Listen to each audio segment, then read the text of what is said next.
fertilizantes compõem um importante grupo de insumos agrícolas dentro da produção agropecuária. Esses insumos, eles podem chegar a representar cerca de 1/4 de todo o custo de produção. E por esse motivo, há necessidade de definir as práticas de adubação das culturas de maneira bastante criteriosa. Nessa aula, nós falaremos especificamente da produção de fórmulas dentro da propriedade agrícola.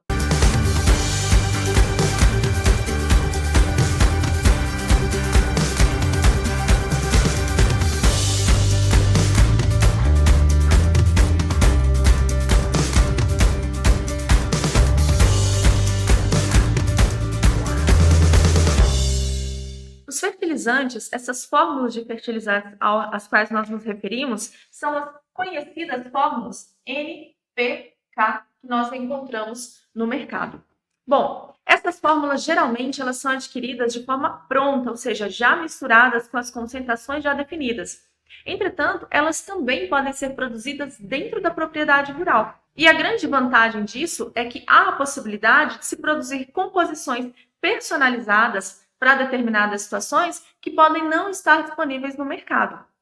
Geralmente, nós chamamos essas fórmulas pela concentração de cada nutriente que elas possuem. Um exemplo clássico seria o 4-14-8. É um dos formulados mais conhecidos no mercado.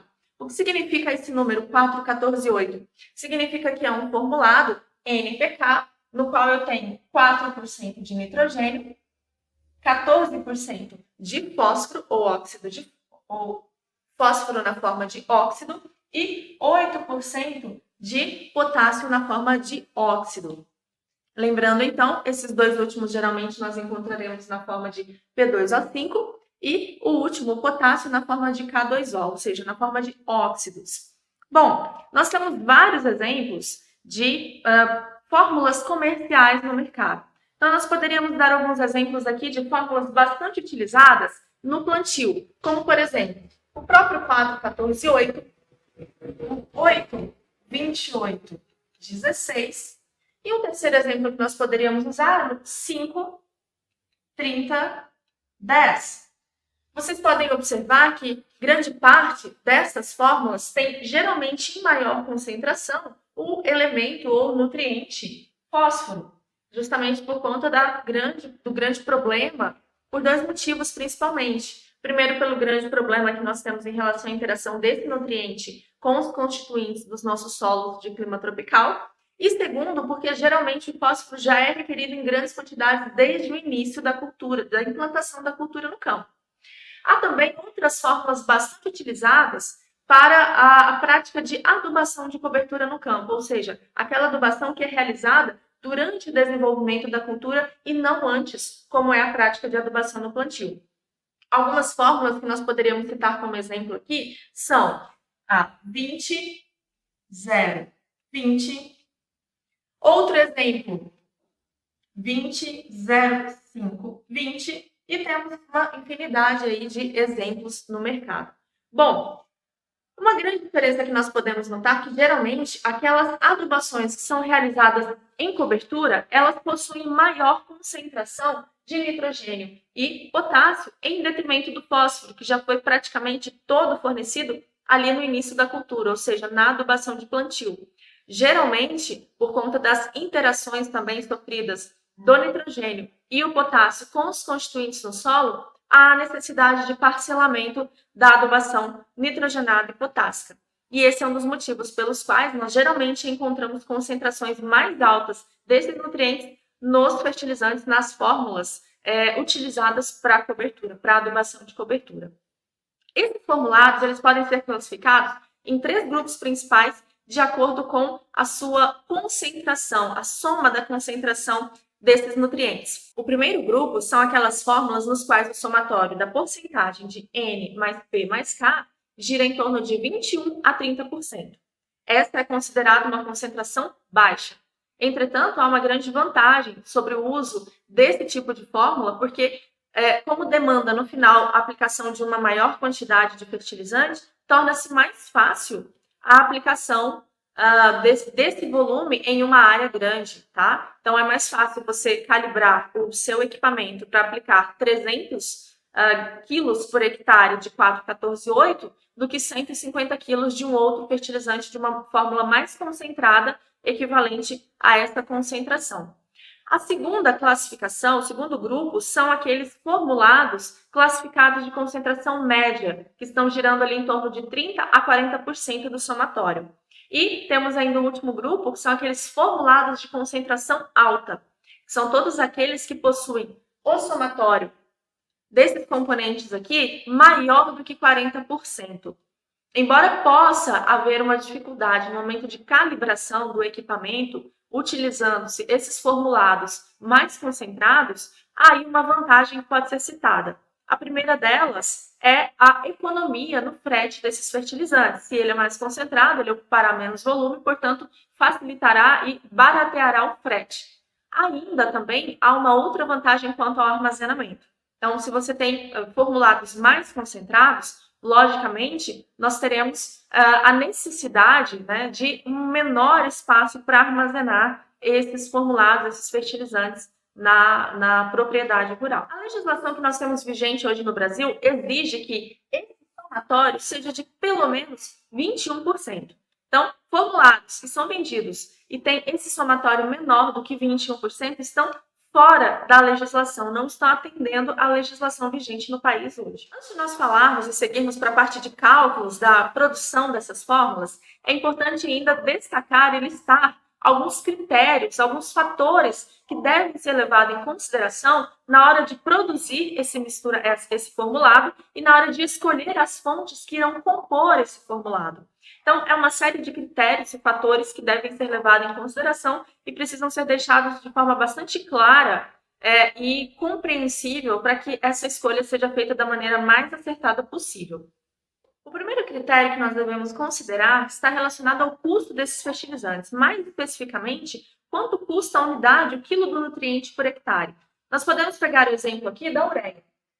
No exemplo hipotético, nós temos uma tonelada de ureia valendo R$350. Sabemos que a ureia tem em torno de 45% de nitrogênio. A partir disso aqui, como nós poderemos saber quanto está custando a unidade desse nutriente? Então, se tem 45% de nitrogênio, nós sabemos que em uma tonelada de ureia, nós teremos 450 quilos de nitrogênio. Isso em uma tonelada.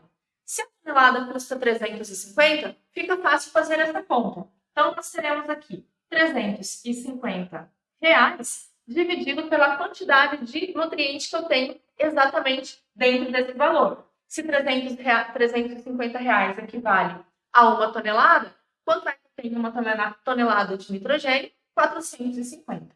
Então, eu dividirei aqui 350 por 450. Nós teremos no valor final do quilo de nitrogênio equivalente aproximadamente 77. Então, no final disso, eu sei que ao comprar uma ureia a R$350 a tonelada, eu estarei pagando mais ou menos 77 centavos pelo quilo de nitrogênio. Então, como definir entre um nutriente e outro? Se você já observou todos os outros fatores considerados no manejo dos 4 Cs, que nós falaremos em algumas aulas adiante, falta então apenas o critério de custo para definir qual fertilizante você vai utilizar. Você pode apenas comparar qual é o valor do quilo de nutriente entre um fertilizante e outro. Logicamente, aquele que for o mais barato e se tiver uma eficiência semelhante ou pelo menos parecidas, você pode optar então por aquele fertilizante que tenha a unidade de nutriente mais barata. A segunda característica importante para escolher as fontes antes de fazer a formulação, antes de misturar, é a compatibilidade. Nós consideramos que um fertilizante, que 2 fertilizantes ou mais são compatíveis quando a sua mistura não acarretará na mudança das suas características físicas, químicas e físico-químicas. E considerando essa interação, nós podemos classificar esses fertilizantes em 3 grupos. Aqueles totalmente compatíveis, aqueles totalmente incompatíveis e aqueles que possuem compatibilidade limitada. Qual a diferença entre eles? A compatibilidade limitada refere-se àqueles fertilizantes que eles podem ser misturados, mas há aí uma série de regras para que essa mistura seja feita sem prejuízos. Por exemplo, a proporção em que pode se misturar um com o outro. Qual é o limite de proporção? Quando eles são totalmente compatíveis, significa que eles podem ser misturados em qualquer concentração e a qualquer tempo. E aqueles que são totalmente incompatíveis representam aqueles fertilizantes que o uso de um na fórmula impede, impossibilita a mistura ou o uso do outro nessa mesma fórmula. Então, no momento de se escolher as fontes de nitrogênio, fósforo e potássio, é necessário que vocês consultem o nível de compatibilidade dos fertilizantes escolhidos para ver se eles de fato podem compor uma única fórmula. O terceiro ponto que vocês precisam verificar está relacionado com a garantia dos teores mínimos de cada fertilizante. Então, você precisa ter essa informação para que consiga calcular a quantidade de fertilizante que vocês utilizarão na fórmula, relacionado também à demanda nutricional que vocês precisam para a cultura no campo.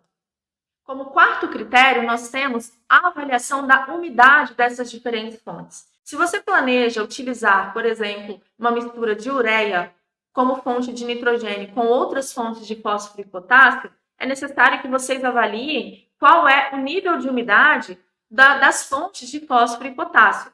A ureia, por exemplo, como nós já falamos nas aulas anteriores, é um fertilizante com alta higroscopicidade e, portanto, tem uma facilidade de empedramento maior do que outras fontes. Então, nesse caso, é preciso que vocês se atentem ao nível de umidade para saber se, de fato, essas fontes de fósforo e potássio são as melhores para serem utilizadas com a ureia.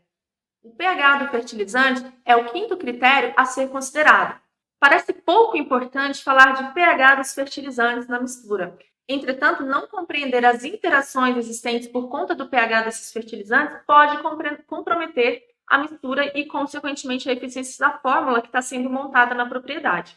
Um exemplo disso é quando nós misturamos fontes nitrogenadas que possuem amônio, NH4, junto com outras fontes que têm alto pH, ou um pH mais alcalino. Essa interação fará com que esse NH4, o amônio, tenha interação com a fonte que tem um pH mais alcalino, fazendo com que haja desprendimento de nitrogênio, perda desse nitrogênio na forma de volatilização de amônia. Então, dessa forma, você está perdendo dinheiro investido nesse fertilizante e você está perdendo eficiência da sua prática de adubação.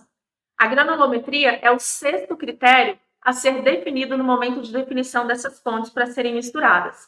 Nós sabemos que a granulometria está bastante relacionada ao tamanho das partículas. E aí nós podemos inserir também uma outra característica, que é a densidade dessas partículas. Então, essas partículas a serem misturadas nessa fórmula, elas precisam apresentar, pelo menos de forma próxima, tanto a densidade quanto o tamanho das partículas, para que no momento de aplicação no campo, não haja segregação dessas partículas, fazendo com que caia, por exemplo, mais nitrogênio em detrimento de outros em um local, ou mais potássio ou mais fósforo em algum local, em detrimento dos outros nutrientes. A solubilidade desses fertilizantes é o sétimo critério que nós devemos considerar no momento de escolher essas fontes. Então, é importante que você escolha fontes que tenham solubilidade, níveis de solubilidade parecidos, próximos pelo menos, para que você tenha a disponibilização desses fertilizantes da forma como você pretende. Outros fatores que nós podemos citar por fim, para serem considerados, é o índice salino e o nível de condutividade elétrica desses fertilizantes. O índice salino nós já falamos em aulas anteriores, e a condutividade elétrica está relacionada à capacidade que esse fertilizante tem de salinizar o solo, que é algo também indesejável para o cultivo de plantas. Isso também precisa ser considerado. E por último, nós poderíamos citar os índices de acidez ou alcalinidade desses fertilizantes. Nós já falamos que esses fertilizantes eles têm a capacidade de alterar o pH do solo conforme a sua fonte. Então, eles podem, no processo de solubilização, ou liberar prótons, reduzindo o pH, ou liberar hidroxilas, aumentando esse pH. Então, é importante conhecer qual a capacidade que esses fertilizantes têm de alterar o pH para que você tenha uma capacidade de previsão dessas alterações. Agora vamos falar um pouco da conversão de elementos simples, o NPK, em forma, que é utilizado na adubação de determinadas culturas. As recomendações de adubação, com base na análise de solo, são apresentadas na forma de quantidade de nutrientes, que pode ser tanto em gramas ou quilos, ou por área plantada, metro quadrado ou hectare. O engenheiro agrônomo saber transformar essa quantidade de nutrientes é recomendado pelas tabelas de adubação. podendo se aplicar, por exemplo, a seguinte quantidade de nutriente: 10 kg de nitrogênio por hectare, 60 kg de fosfato por hectare e 30 kg de potássio por hectare. Agora a gente vai calcular a relação entre os nutrientes para a gente encontrar uma proporção. Neste caso, a gente vai pegar o nutriente que tem menor quantidade, que é o nitrogênio, e vai dividir pelos demais. Aí a gente vai encontrar uma proporção de 1 para 6 para 3. Depois a gente vai multiplicar essa proporção por um múltiplo inteiro, para a gente obter a fórmula. Neste caso, a gente vai multiplicar por 5. E a fórmula encontrada vai ser 5, 30, 15. 5 de nitrogênio, 30 de fosfato e 15 de potássio.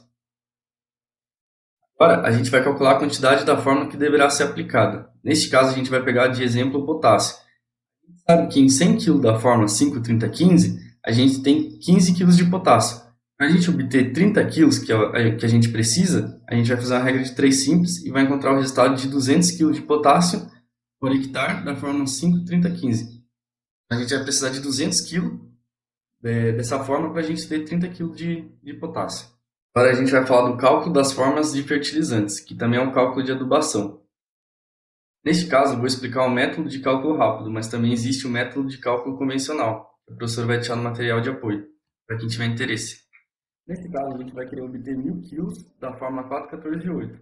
E a gente tem aqueles nutrientes do lado ali, direito. Sulfato de amônio com 20% de nitrogênio, superfosfato simples com 18% de fosfato, superfosfato triplo com 44% de fosfato, e o cloreto de potássio com 60% de potássio.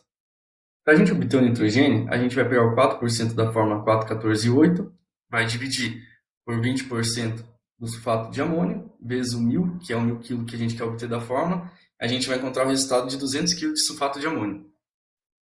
E também quer obter o do potássio. A gente vai pegar 8% da fórmula, dividido pelo 60% do cloreto de potássio, vezes o 1000 kg que a gente quer obter, e a gente vai ter o resultado de 134 kg de cloreto de potássio. E também quer obter o do fosfato. Aí como que a gente vai fazer? A gente vai pegar o 1000 kg que a gente quer obter, menos o 334, que é a soma dos dois fertilizantes, o sulfato de amônio e o cloreto de potássio, que vai dar o resultado de 666 kg, que falta para completar a fórmula. A gente vai pegar 666 kg, vai fazer vezes o 18, que é o superfosfato simples, e a gente vai encontrar o resultado de 11.988. Depois, a gente vai pegar esse 11.988 e a gente vai subtrair ele. Aí a gente vai fazer como? A gente vai pegar o 14.000, que é da fórmula 4,14,8, que é o 14 vezes o 1000 que a gente quer obter. Vai dar 14.000, menos esse 11.988, que vai dar o resultado de 2012. Depois, a gente vai pegar esse 2012 e vai dividir por 26. De onde que eu encontrei esse 26? Da diferença entre o superfosfato triplo e o superfosfato simples. 44 menos 18, 26. Vai dividir e vai encontrar 77 kg de superfosfato triplo. A gente vai pegar os 666 kg que falta para completar a fórmula, menos esses 77 kg de superfosfato triplo, e a gente vai encontrar o resultado de 589 kg de superfosfato simples. É um cálculo super rápido de se fazer. E como que a gente faz para ver se está certo o nosso cálculo? A gente vai pegar 200 kg de sulfato de amônio, mais os 134 kg do cloreto de potássio, mais 77 kg do superfosfato triplo, mais o 589 kg do superfosfato simples. Aí a gente vai somar, se der 1000, tá certo o nosso cálculo. Bem, dando continuidade ao que o João disse, vou estar aqui falando de fórmulas com fertilizantes minerais e os organominerais. Todo mundo conhece que a proporção dos nutrientes se baseia em duas características. A primeira é as características químicas do solo e a segunda a necessidade nutricional de cada planta. As fórmulas de fertilizantes que são destinadas ao plantio geralmente apresentam maior quantidade de fósforo. Isso porque é muito comum no solo brasileiro apresentar falta desse nutriente. E as fórmulas de fertilizantes para a cobertura das plantas geralmente apresentam maior nitrogênio e potássio em relação ao fósforo. Isso porque nas colheitas é muito comum a extração e exportação desse nutriente. É importante falar aqui da calagem. A calagem é uma prática que corrige a acidez do solo, que geralmente é originada pelo tipo de solo, isso é dessa informação no caso, e pelo uso incorreto de fertilizantes, na maioria dos casos utilizados em excesso. Aqui peguei dois exemplos. O primeiro exemplo é uma fórmula destinada ao plantio. Peguei fertilizante 5,30,15, que é composto por nitrato de amônio, DAP, superfosfato triplo e cloreto de potássio. Podemos notar nele maior quantidade de fósforo em relação ao nitrogênio e ao potássio. E no segundo exemplo é uma fórmula destinada à cobertura das plantas. Peguei o fertilizante 10, 5 e 20, que é composto por ureia, sulfato de amônio, superfosfato simples, superfosfato triplo e cloreto de potássio. Podemos notar também nele menor quantidade de fósforo em relação ao nitrogênio e ao potássio. Dando início a fertilizantes organominerais, é importante falar que ele é uma mistura física de fertilizantes minerais e uns orgânicos.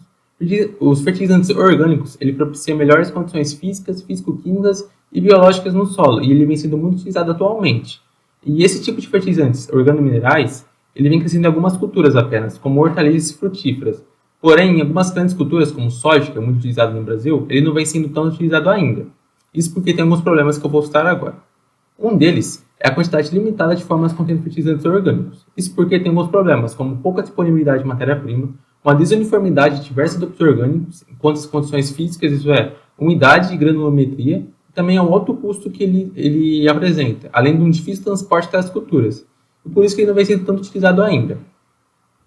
Bem, para ele ser considerado um fertilizante organomineral, ele tem que ter algumas normas, que são elas: o carbônico orgânico total de mínimo 8%, que equivale a 14,4% da matéria orgânica, uma umidade máxima de 25%, uma capacidade de troca de cátion de no mínimo 80 mmol por quilograma, e já os macronutrientes primários, que são nitrogênio, fósforo e potássio, ou a soma destes, de 10%, e já os macronutrientes secundários, de 5%, e para a soma de micronutrientes, de 4%.